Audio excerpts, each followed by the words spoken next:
एक नीतिकार ने श्लोक हमें बताया है, हम सब पढ़ते हैं, उसको पढ़ाया भी जाता है और शायद हम सबको याद भी है। वो बहुत सरल और सीधा, आसानी से समझने वाला श्लोक है संस्कृत का। उसका भी पाठ करेंगे और उस पर थोड़ा सा प्रकाश डालेंगे, थोड़ा सा उसमें चिंतन करेंगे।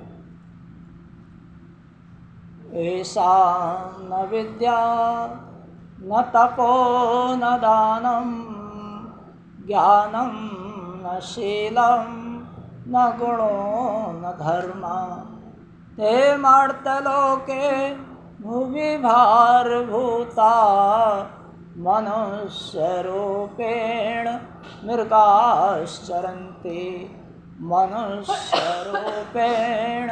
मृगाश्चरन्ति। इसमें कुछ विशेषताएं दी हैं, कुछ गुण दिए हैं जो हमारे अंदर होने चाहिए, तभी हम मनुष्य कहलाने के अधिकारी होते हैं, अन्यथा हम मनुष्य कहलाने के अधिकारी नहीं होते हैं। वो गुण कौन कौन से हैं, उन गुणों के नाम इसमें दिए हैं और कहा गया है कि यह गुण जिन मनुष्यों में नहीं होते हैं वो मनुष्य पृथ्वी पर भार हैं, पृथ्वी पर बोझ हैं वो मनुष्य जिनके अंदर ये गुण नहीं पाए जाते। और उपमा दी है किससे? हिरण से। इस श्लोक में नीतिकार ने, श्लोककार ने किससे उपमा दी है? हिरण से उपमा दी है कि जिस प्रकार से हिरण होते हैं और हिरण इधर फुदकते रहते हैं और इधर फुदकते रहते हैं, घास को ऐसे चढ़ते रहते हैं और कुछ करते धरते नहीं है। गाय है, पशु है, वो क्या देती है? दूध देती है। भैंस भी दूध देती है, जबकि भैंस तो बाद का पशु है, मुख्य पशु हमारा क्या है? गाय है। गाय दूध देती है, भैंस दूध देती है। और कितने पशु पक्षी ऐसे हैं जो हम सबको लाभ करते हैं, इस सृष्टि के उपयोगी पशु हैं। और लेकिन हिरण के लिए कहा गया कि हिरण से तुलना इसलिए दी गई कि हिरण केवल अपना ही पेट भरता है और जब पेट भर जाता है तो आराम से खेलता कूदता रहता है। जैसे बहन जी अभी खेल रही थी नहीं, पत्ते लगा लगा करके, हमने सोचा बचपन याद आ रहा होगा। खेलता कूदता रहता है, मतलब उछलता कूदता रहता है, बल्कि वो कोई कुछ भी ऐसा काम नहीं करता जिससे हमें भी कुछ मनुष्यों को या वो लाभ हो। तो ऐसे ही जिन मनुष्यों में ये गुण नहीं होते वो भी पृथ्वी पर क्या है? भार हैं, बोझ हैं, इससे अधिक कुछ नहीं है। कौन कौन से गुण बताए? ऐसा न विद्या न तपो न दानम ज्ञानम न शीलम न गुणो न धर्मा ते मर्त्यलोके भुवि भारभूता मनुष्य रूपेण मृगाश्चरन्ति। जिनमें विद्या नहीं है, जिन मनुष्यों के अंदर विद्या नहीं है, जिन्होंने विद्या को ग्रहण नहीं किया, अर्थात विद्या को ग्रहण भी कर लिया, विद्या को पढ़ लिया और पढ़ करके उसको यदि अपने व्यवहार में नहीं लाए, अपने आचरण में नहीं लाए, उसका कोई लाभ हमको या समाज को या अन्य लोगों को, संसार के लोगों को उसका कोई लाभ नहीं हो रहा है, तो ऐसी विद्या से भी क्या लाभ? ऐसी विद्या से भी क्या लाभ है? सामान्यतः विद्या हम किताबी ज्ञान को समझते हैं, लेकिन किताबी ज्ञान भी हमारे लिए जरूरी है, क्योंकि उसके बिना विद्या का ज्ञान नहीं होता। वो हमारा प्रारंभिक ज्ञान है, किताबी ज्ञान बहुत जरूरी है। लेकिन आप चिंतन करें कि जो आज किताबी ज्ञान हमको मिल रहा है, उन किताबी ज्ञान को प्राप्त करने के बाद, उन पुस्तकों को पढ़ने के बाद क्या मिलती है? हमको डिग्रियां मिलती हैं। क्या मिलती है हमको? मार्कशीट मिलती है, नहीं बड़े क्लास में फिर डिग्रियां मिलती हैं, कॉलेज में चले जाते हैं, हमको डिग्रियां मिलती हैं। और यदि उन सारे उम्र, सारी आयु जितनी भी हमने पढ़ाई में खर्च की है, उन सारी आयु की सारी डिग्रियों को यदि हम बाजार में बेचने चले जाएं तो 2-4 रुपए से ज़्यादा बिकने वाली, वो रद्दी वाला कहेगा 2-4 रुपए दे सकता हूँ, उससे ज़्यादा इनके नहीं दे सकता हूँ। सारे जीवन भर समय लगा करके, जिसको इतनी मुश्किल से मेहनत से पढ़ाई करके दिन रात एक करके हमने हासिल किया, उनकी कीमत कितनी है? 2-4 रुपए उनकी कीमत होती है। लेकिन यदि हमने विद्या को नहीं पढ़ा, विद्या को ग्रहण नहीं किया, विद्या को आचरण में नहीं लाए, तो कुछ भी हमने प्राप्त नहीं किया।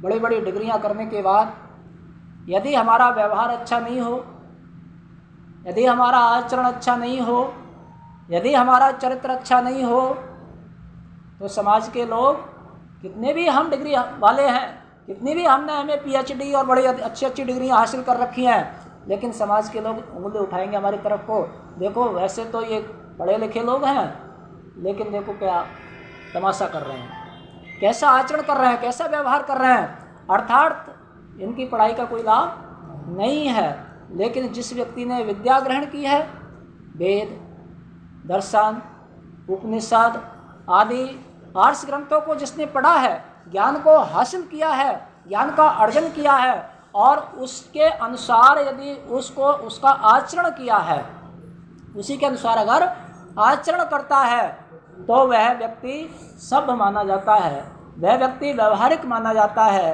वह व्यक्ति सज्जन माना जाता है, वह व्यक्ति परोपकारी माना जाता है, वह व्यक्ति धर्मात्मा माना जाता है, वह व्यक्ति श्रेष्ठ माना जाता है। अर्थात उसको अच्छी भाषा में, वेद की भाषा में आर्य कहते हैं। आर्य शब्द है वेद में हमारे लिए, मनुष्य के लिए क्या शब्द है वेद में? आर्य। कहाँ पर है, कौन सा मंत्र है? इंद्रम वर्धन्तु अप्तुरः गणवन्तो विश्वम आर्यम अपघनन्तो अरावणः। इस मंत्र में कहा है सारे संसार को क्या बनाओ? आर्य बनाओ, श्रेष्ठ बनाओ। किसको बना सकते हैं हम? मनुष्य को बना सकते हैं। पशु पक्षी तो श्रेष्ठ बनने से गए। अगर कुत्ते को आप कितना ही टीच कर लो, कितना भी उसको सिखा लो, आपने देखा होगा ट्रेंड करते हैं कुत्ते को, लेकिन वो ट्रेंड करने के बाद भी भौंकना बंद थोड़ी कर देगा, काटना बंद थोड़ी कर देगा।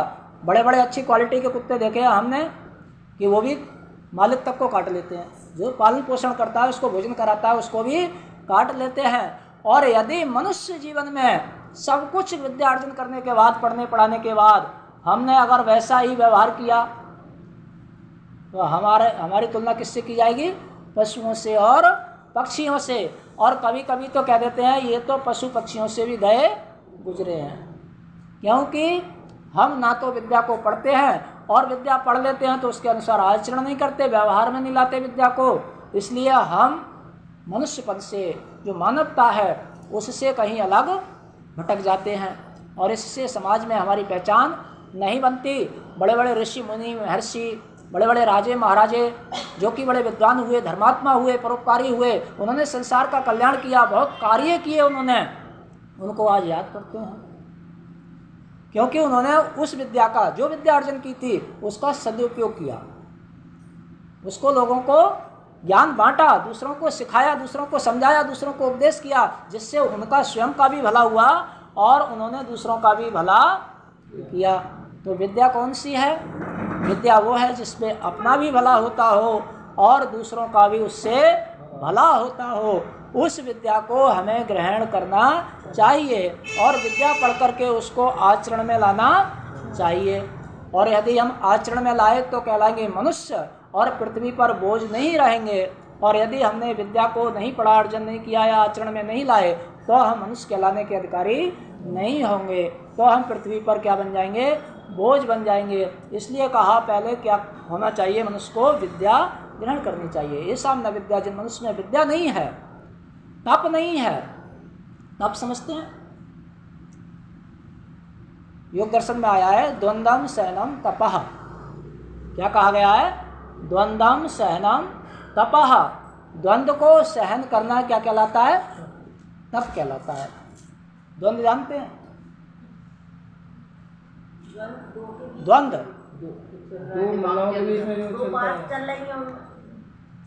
महिलाओं के बीच में बता। द्वंद्व कहते हैं जो पारिवारिक या सामाजिक परिस्थितियां होती हैं। अभी बच्चा जिद कर रहा है कि मुझे तो साइकिल चाहिए, मुझे तो ये खिलौना चाहिए, मुझे तो ये वाली घड़ी चाहिए, मुझे तो ये वाला मोबाइल चाहिए, लेकिन पिताजी की पॉकेट में मनी नहीं है, या ऐसी वस्तु मांग रहा है जिसको बच्चे को पिताजी नहीं दिलवा सकते। अर्थात अगर दिलवाएंगे तो बच्चा उससे क्या करेगा? अहित कर लेगा अपना, और उससे अपना समय की बर्बादी करेगा, इसलिए उसको नहीं दिलवा सकते। तो क्या हो जाता है? द्वंद्व खड़ा हो जाता है। ऐसी परिस्थिति हो जाती है, उसमें क्या होता है, द्वंद्व होता है। और जब द्वंद्व होता है तो उसको हमें सहन करना पड़ता है। हम क्या करते हैं, उसको सहन करते हैं। ऐसे समाज में भी द्वंद्व होता है, समाज में भी द्वंद्व होता है।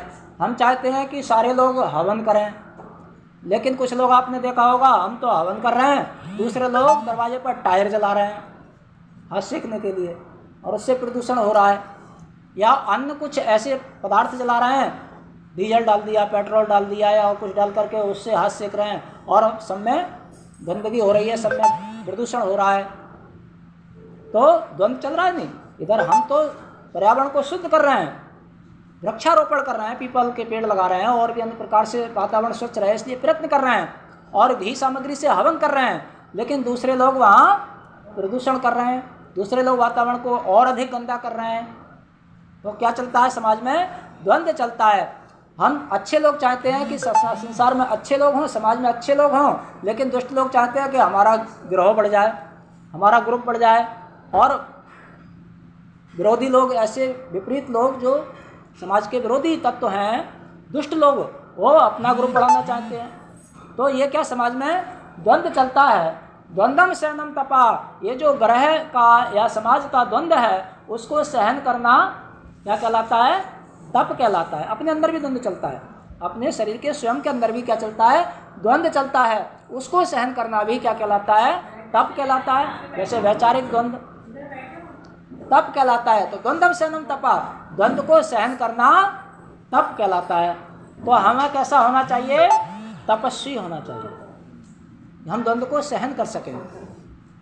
आपके पड़ोस में गांव है, जारई गांव, जारई गांव है। जारई गांव में किसी कारण से एक महिला ने आत्महत्या कर ली, सुसाइड कर लिया। इसके पश्चात उनके जो पति थे वो पुलिस में सर्विस करते थे, ये तो सच्ची घटना है ये। वो पुलिस में सर्विस करते थे। उन्होंने देखा कि 3 बेटियां हैं, शायद 2 बेटी या 1 बेटा था, या 3 बेटी या 1 बेटा ऐसे था, और ये बच्चे हैं, छोटे छोटे बच्चे हैं अभी, इनका पालन पोषण मैं कैसे करूँगा। द्वंद्व चलने लगा कि मैं ड्यूटी करूँगा या बच्चों को देखूँगा, कैसे पढ़ाऊँगा लिखाऊँगा, कैसे भोजन की व्यवस्था होगी, कैसे इनका पालन पोषण होगा, उनकी माँ नहीं है। तो उन्होंने भी सुसाइड कर लिया। पत्नी ने पहले सुसाइड कर लिया, पति ने इसके पश्चात सुसाइड कर लिया, दोनों ने आत्महत्या कर ली। अब बच्चों का क्या दोष है, बच्चे रह गए बिना माता पिता के। तो किसने पालन पोषण किया, उनके दादी और बाबा ने। उनके दादी और बाबा जो बचे थे, उन्होंने उनका पालन पोषण किया।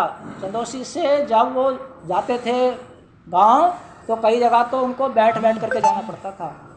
ऐसी परिस्थिति में उन्होंने बच्चों का पालन पोषण किया, पढ़ाया लिखाया, बड़ा बनाया, उनके विवाह शादी किए। लेकिन माता पिता हिम्मत हार गए, उन्होंने बच्चों के बारे में कुछ सोचा नहीं। तो कितनी बड़ी हानि हुई। और यदि द्वंद्व को सहन कर लेते, तपस्वी बन जाते, द्वंद्व को सहन करने वाले बन जाते, तो ये हानि नहीं होती। इसलिए मनुष्य, यदि हम अपने आप को मानते हैं, मनुष्य बनना चाहते हैं, यदि हम मनुष्य कहलाने के अधिकारी बनना चाहते हैं, तो क्या करें, द्वंद्वम सहनम तपा, द्वंद्व को सहन करें, तपस्वी बने। तो जिस मनुष्य के अंदर तप गुण नहीं है, जो मनुष्य तपस्वी नहीं है, वो किसकी तरह है, जो तपस्वी नहीं है वो मनुष्य इस पृथ्वी पर भार है। वो मनुष्य इस पृथ्वी पर क्या है, भार है। इसलिए दूसरा क्या बताया, तप होना चाहिए, तपस्वी होना चाहिए। पहला बताया विद्या होनी चाहिए, अर्थात मनुष्य वो कहलाने का अधिकार है जिसके अंदर विद्या हो, जिसने वो विद्या को ग्रहण किया हो, जिसने विद्या का आचरण किया हो। दूसरा जो तपस्वी हो, जो द्वंद्व सहन को सहन करने वाला हो, तपस्वी व्यक्ति हो। तो पहला दूसरा गुण होना चाहिए हमारे अंदर, तप। ऐसा न विद्या न तपो न दानम। तीसरा है दान। तीसरा गुण क्या है, दान। दान आप समझते हैं, देखो एक होती है दक्षिणा, दक्षिणा होती है, ऐसे हम कोई भी धार्मिक कृत्य कराते हैं किसी पुरोहित को बुला करके, तो उसके बदले में हम उनको पारिश्रमिक देते हैं, उसको कहते हैं दक्षिणा। क्या कहते हैं? दक्षिणा। और जिसको देने से, धन आदि के देने से, जिससे औरों का कल्याण होता हो, परोपकार होता हो, उसको कहते हैं दान। परोपकार के हित, परहित के लिए जो दिया जाता है उसको क्या कहते हैं? दान कहते हैं। अर्थात जो परोपकार के कार्य नहीं करता, अर्थात जो दान नहीं करता, ऐसा मनुष्य भी पृथ्वी पर क्या है? बोझ है। वो मनुष्य कहलाने का अधिकारी नहीं है, क्योंकि वो पराया उपकार नहीं करता। जिसके लिए परमात्मा ने ये मानव का चोला दिया, वही कार्य वो नहीं करता, इसलिए क्या है? पृथ्वी पर वो बोझ है। वो उस हिरण की तरह है, उसका कोई उपयोग नहीं है। तो तीसरा बताया दान। येषां न विद्या न तपो न दानम ज्ञानम न शीलम। चौथा बताया ज्ञान। क्या बताया? ज्ञान बताया। देखिए, अधिकांशतः जो लड़ाई झगड़े होते हैं, नहीं, जो द्वंद्व होता है, अधिकांशतः वो ज्ञान के अभाव के कारण होता है। किसके कारण होता है? ज्ञान के अभाव के कारण। कैसे होता है? एक व्यक्ति, पति अपनी पत्नी को कुछ कहता है, लेकिन उसका अर्थ वो दूसरा लगा लेती है। मतलब अर्थ अपने हिसाब से, अपने स्तर से या अपने विचार से उसका अर्थ लगा लेती हैं, तो क्या हो जाता है? द्वंद्व हो जाता है, आपस में टकराव हो जाता है, मन मुटाव हो जाता है। परिवार में ऐसे ही दूसरे बच्चे नहीं समझ पाते। अभी बच्चे ने कहा मुझको स्कूटी चाहिए, लेकिन उसका कोई उसके लिए उपयोग नहीं है। रोज़ पिताजी ट्यूशन छोड़कर आते हैं, रोज़ ले करके आते हैं, उनके पास समय है, वो ले जा सकते हैं, ला सकते हैं। और भी सुरक्षा की दृष्टि से भी वो जानते हैं कि इनको अभी स्कूटी की आवश्यकता नहीं है, ये इस काबिल नहीं है अभी, तो वो नहीं दिलाते। तो क्या हो जाता है? आपस में द्वंद्व हो जाता है। किसके कारण? ज्ञान के अभाव के कारण। यदि बच्चा सेंसिटिव हो, समझदार हो, और वो इस बात को समझ ले कि वास्तव में पिताजी अभी मुझे पात्र नहीं समझते हैं, या मेरे लिए अभी उपयोगी नहीं है ये वस्तु, और मैं उस वस्तु की जिद कर रहा हूँ, तो आपस का मनमुटाव नहीं होगा, क्योंकि विचार एक होंगे। हों विचार समान सबके, चित्त मन सब एक हों, ज्ञान देता हूँ बराबर, भोग पास सब नेक हों। परमात्मा कहता है कि मैं सबके लिए ज्ञान बराबर देता हूँ। 4 वेद हैं, ऋग्वेद, यजुर्वेद, सामवेद, अथर्ववेद, 4 वेद हैं। चारों वेदों का ज्ञान परमात्मा ने सारे संसार के मनुष्यों के लिए दिया है, समान भाव से, एक समान दिया है। लेकिन जिस प्रकार से कि कक्षा में अनेक विद्यार्थी पढ़ते हैं, और कुछ विद्यार्थी विषय को समझ पाते हैं, कुछ नहीं समझ पाते हैं, उस विषय में फर्स्ट क्लास उत्तीर्ण हो जाते हैं, कुछ टॉपर होते हैं, कुछ सेकंड क्लास होते हैं, कुछ थर्ड क्लास होते हैं, कुछ ऐसे होते हैं फेल हो जाते हैं। कुछ उसमें PhD कर लेते हैं, विशेषज्ञता हासिल कर लेते हैं अपने विषय में, MBBS, MD डॉक्टर बन जाते हैं, लॉयर वकील बन जाते हैं, उसके विशेषज्ञ बन जाते हैं।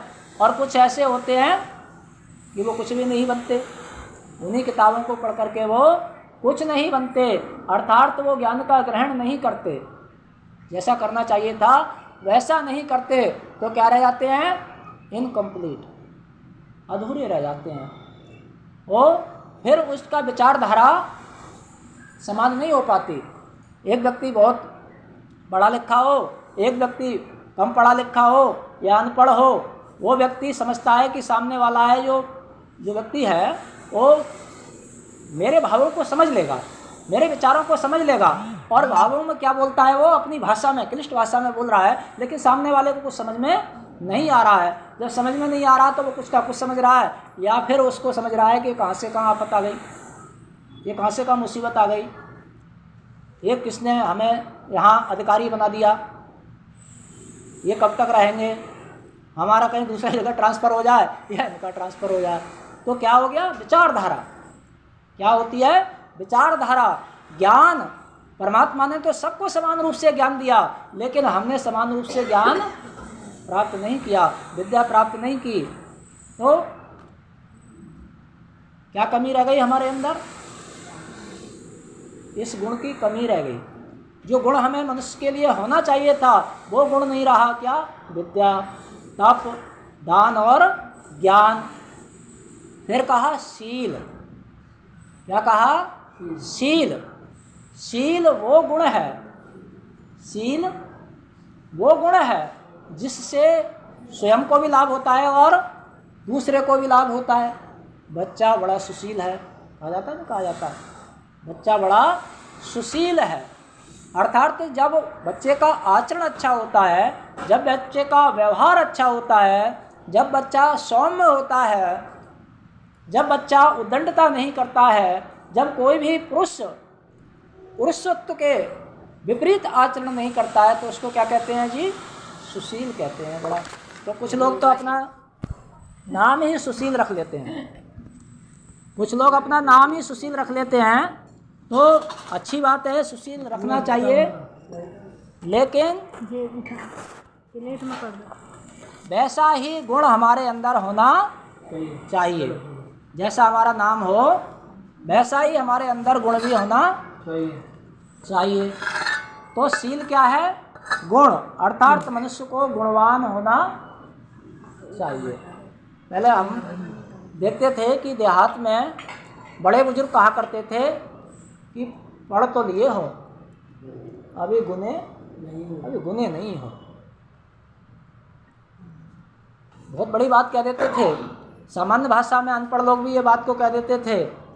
तो क्या होना चाहिए? हमें गुणी होना चाहिए, गुणवान होना चाहिए।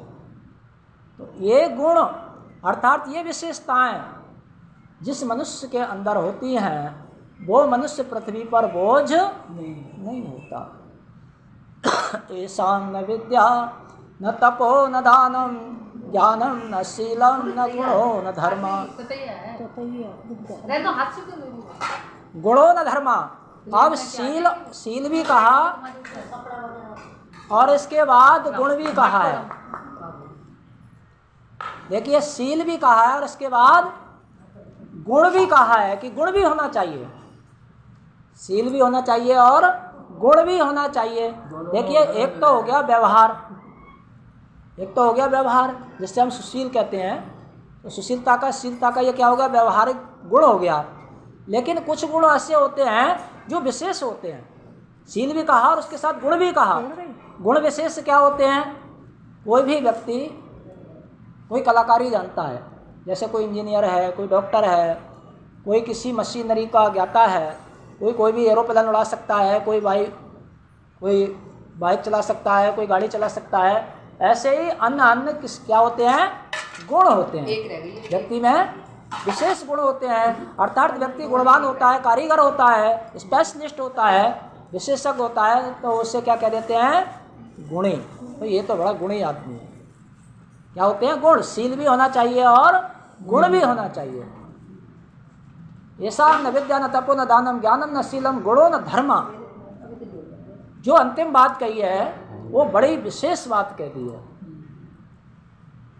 क्या होना चाहिए हमारे अंदर? धर्म भी होना चाहिए। हम कैसे होने चाहिए? धार्मिक होने चाहिए। मनुष्य को कैसा होना चाहिए? धार्मिक होना चाहिए। ये धार्मिक शब्द है, ये बड़ा विशेष शब्द है। धर्म हमारे अंदर ये विशेष शब्द है, क्योंकि जब तक मनुष्य धार्मिक नहीं होता, धर्मात्मा नहीं होता, तब तक वो परोपकार के कार्य नहीं कर सकता, अपना आत्मिक कल्याण नहीं कर सकता। वो परोपकारी ना होने के कारण संसार का कल्याण भी नहीं कर सकता। देखिए, एक चाय बनाने के लिए जो हम चाय पीते हैं, उस पर हम अगर कल्पना करें, उसका निरीक्षण करें, तो चाय में क्या क्या पड़ता है? चाय बनाने के लिए सबसे पहले पत्ती की आवश्यकता होती है, चाय की पत्ती। इसके बाद चीनी की आवश्यकता होती है, इसके बाद दूध की आवश्यकता होती है। 3 मुख्य चीज़ों पर अभी ध्यान देंगे। 3 जो मुख्य चीज़ें हैं उसको बनाने के लिए उन पर ध्यान देंगे कि जो पत्ती की आवश्यकता होती है, उसमें आसाम जैसी जगह पर किसान अपने खेत में खेत को तैयार करता है, उसका पलेवा करता है, फिर उसकी जुताई करता है। जुताई करके जब वो तैयार फसल लगाने के लिए तैयार हो जाती है तो फिर उसमें बीज डालता है, फिर उसकी सुरक्षा, निराई गुड़ाई करता है, सुरक्षा करता है, पानी इत्यादि ठंड में बरसात में और उसमें लगाता रहता है। उसकी देखभाल करता है, तब जाकर के उसकी पत्तियाँ निकलती हैं, उनकी देखभाल करता है, ये झड़ नहीं जाए, ये खराब नहीं हो जाए, उसको सुरक्षित रखता है, उनकी देखभाल करता है। और उसके बाद वो किसान उनको चुनता है, वहाँ से खेत से चुनता है, और खेत से चुन करके वो किसी भी थोक व्यापारी के पास उसको बेच देता है। थोक व्यापारी फिर ट्रांसफ़र करता है, जगह जगह यातायात चलता है, जैसे आसाम से फिर उत्तर प्रदेश आया या बीच में और कहीं आए, चाहे फिर उत्तर प्रदेश वाले लाए, फिर उत्तर प्रदेश थोक व्यापारी लाए, फिर वो किसी दुकानदार ने उसको ख़रीदा, फिर दुकानदार से ग्राहक ने ख़रीदा। कितने लोगों की सेवा लगी। चाय की पत्ती हमारे तक पहुंचती है चाय बनाने के लिए, तो कितने लोगों का योगदान लगा। इतने लोगों का योगदान होने के पश्चात तब हमको चाय बनाने के लिए क्या प्राप्त होती है, चाय की पत्ती प्राप्त होती है। अब दूसरा पदार्थ चीनी। अब चीनी पर हम अगर चर्चा करें, चीनी की हम अगर निरीक्षण करें, तुलना करने लग जाएं, चीनी को जांचने लग जाएं, चीनी कैसे प्राप्त होगी, तो चीनी किसान खेत को उचित प्रकार से किसान खेत में बोता है गन्ना, और गन्ने की देखभाल करता है, गन्ने को सुरक्षित करता है, उसको निराई गुड़ाई और पानी इत्यादि लगाता है, सिंचाई करता है। जब गन्ना तैयार हो जाता है फिर उसको मील पर डालता है। मील वाले वहाँ पर कितने लोग लगे होते हैं उसको चीनी बनाने में, उसको सुखाने में और चीनी बनाने में कितने लोग लगे रहते हैं, कितनी मशीनरी लगी रहती है, कितना पूंजी लगी रहती है। और उसके बाद फिर वह उसी प्रकार से थोक व्यापारी के पास, फिर फुटकर व्यापारी के पास, तब हमको क्या मिलती है, चीनी मिलती है। ऐसे ही दूध मिलता है। पशु पालने वाला गाय भैंस पहले पालता है और उसको पाल करके छोटा बच्चा था उसको बड़ा करता है, फिर वो पशु दूध देता है। जब पशु दूध देता है फिर हमारे पास दूध आता है, वहाँ से जा कर के लाते हैं, कुछ लोग टहलते चले जाते हैं, पड़ोस के गांव में से लाते हैं, कोई डेयरी से लाते हैं, तब हमें दूध प्राप्त होता है।